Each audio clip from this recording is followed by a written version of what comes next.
What is going on, ladies and gentlemen? It is I, Randy, with RTS Mobile Gaming. I am bringing you another fantastic Foundation Galactic Frontier video for you today.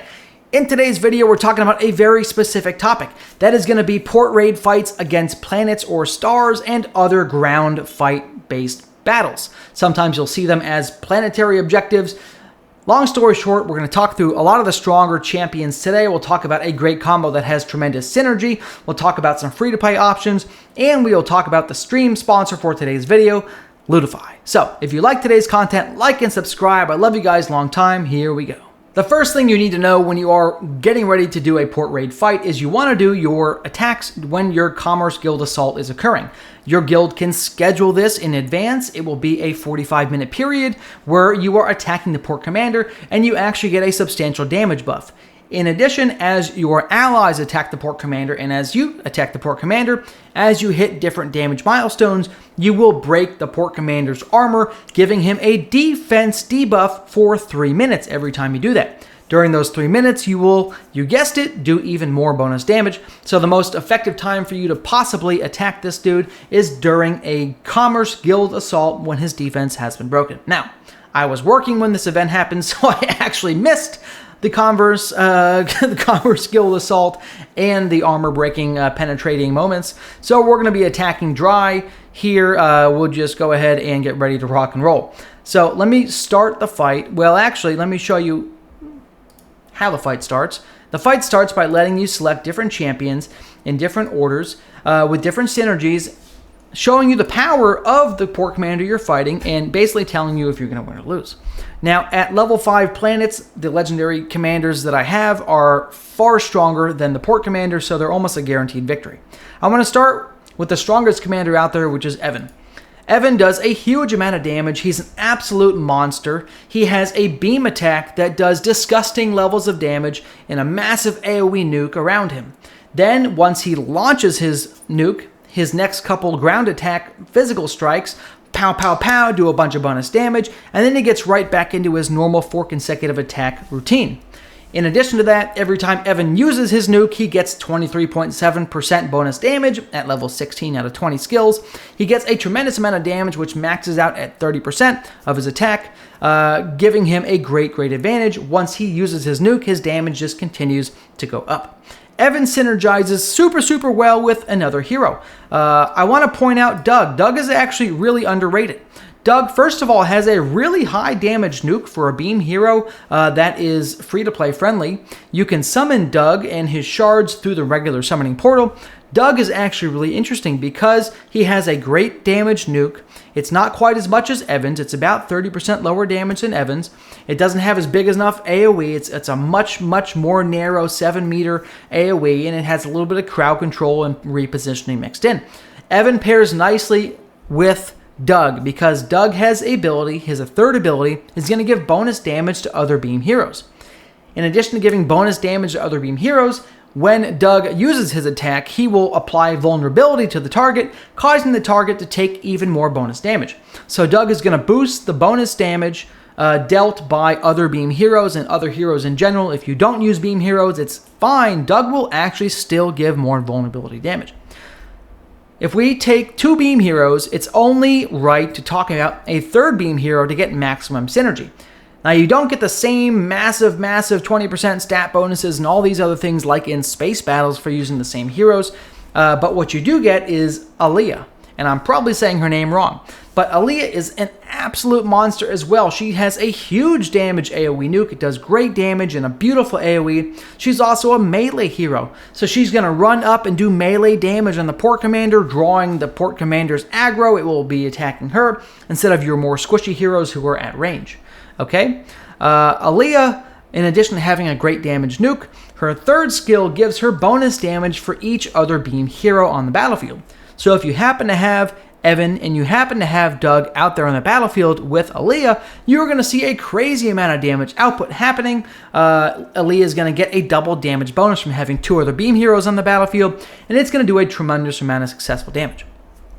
Now, this is maybe one of the stronger pay-to-win versions. I also want to take Doug off the battlefield for a minute and Aliya. You can replace either one of these heroes if you like with Zora. Zora does great damage. She is a solid damage dealer. She will do almost the same amount of damage as Aliya. They're semi-interchangeable in these fights. But the nice thing about Zora is she pulls with her ultimate. She drops a black hole, and the black hole sucks every other enemy from around the map into the black hole if they are crowd controllable. The port commander himself is not crowd controllable with the black hole, but it will suck in all the dozens of little mobs that appear and attack you from the sides during these fights. It will also pair really nicely with Evan's AoE nuke. Evan does a mega AoE nuke, right? If you suck in all of these enemies close to Evan with the black hole, and then he drops his power nuke, it obliterates the universe, and it's absolutely fantastic. This is also maybe the strongest pairing, Evan and Zora, maybe the strongest pairing for the robot competition. What's it called? I Reboot?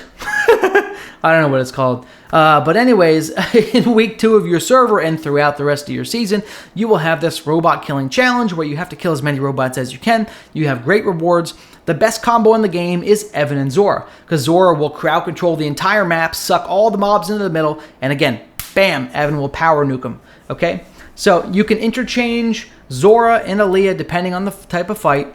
Doug is going to give great damage bonuses to Evan. Evan is going to be your biggest damage dealer by a significant margin. Both Zora and Aliya are going to do about a third of Evan's damage, and it's kind of subjective. It depends on the different hero levels, but they're going to do great work, okay? So, once we have that set up, we can rock and roll and shoot our enemies. Some other heroes to note are going to be the free-to-play builds, which we'll talk about in just a second. If you're trying to figure out where to get shards for Aliya, she is a pack-based hero. You cannot summon her, at least not early on in Season 1.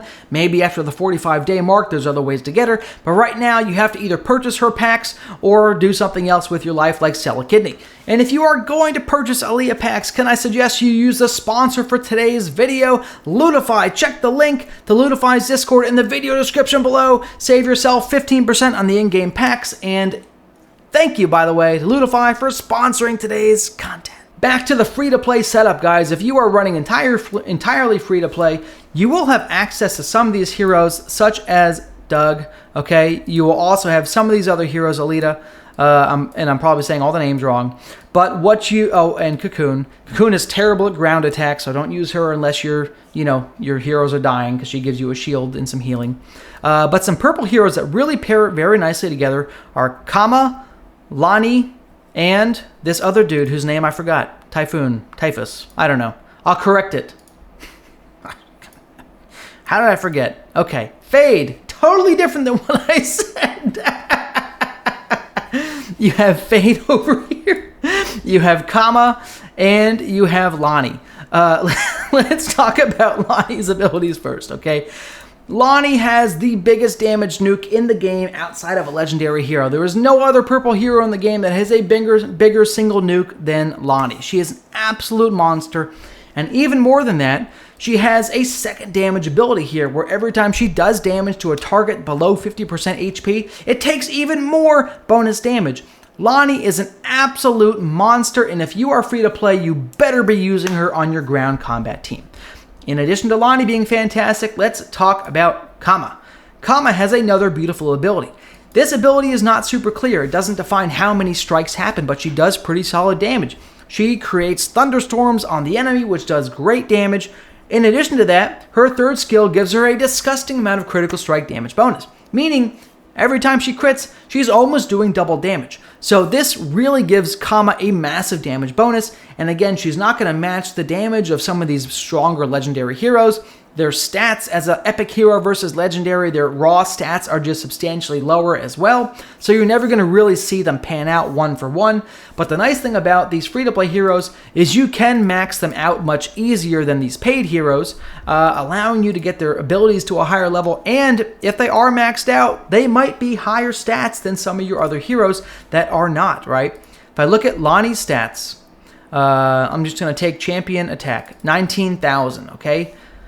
Let me go over and look at Doug, who is a free-to-play legendary hero. Let's look at his stats. 17,600 attack. So you can see Lonnie actually has better stats. She also has, 15 stars more than Doug. But eventually, when her and Doug are on the same level, Doug's stats are going to massively outpower Lonnie's. But for now, Lonnie would actually do more damage just by herself, just one hero on the battlefield, Lonnie versus Doug, Lonnie would do substantially more damage than Doug. Okay, so keep that in mind. A third free-to-play friendly hero that I want to talk about today is going to be Fade. Fade is super interesting, and I know I started this a second ago, but Fade is super interesting. He does not do a lot of damage by himself. What he does do is he gives huge attack bonuses to his team when he triggers his ultimate.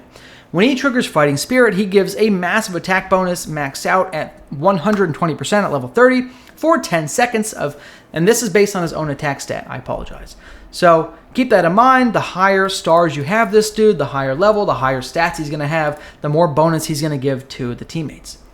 This could be really, really interesting, mixing him in with some of these other big damage nukers.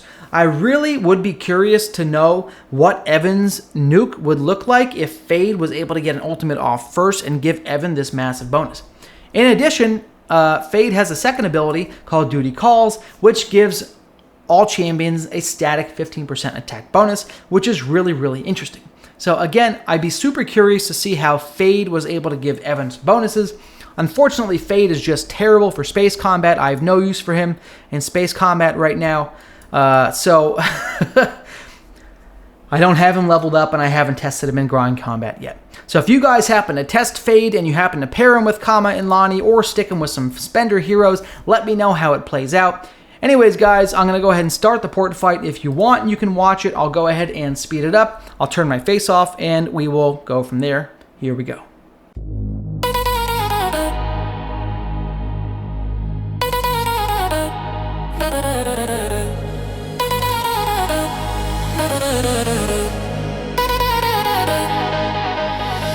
Rave dad doing dishes, green dish soap on the sponge. Kids in the other room fighting, dinner plates hit with a plunge. Rave dad with earbuds in, playlist set to ambient sound. One hand lifts to the rhythm, my sound. Green foam hits the ground.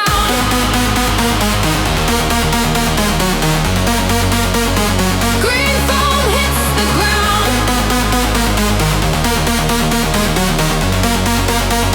Green foam hits the ground. Rave dad still moving as the lights come down.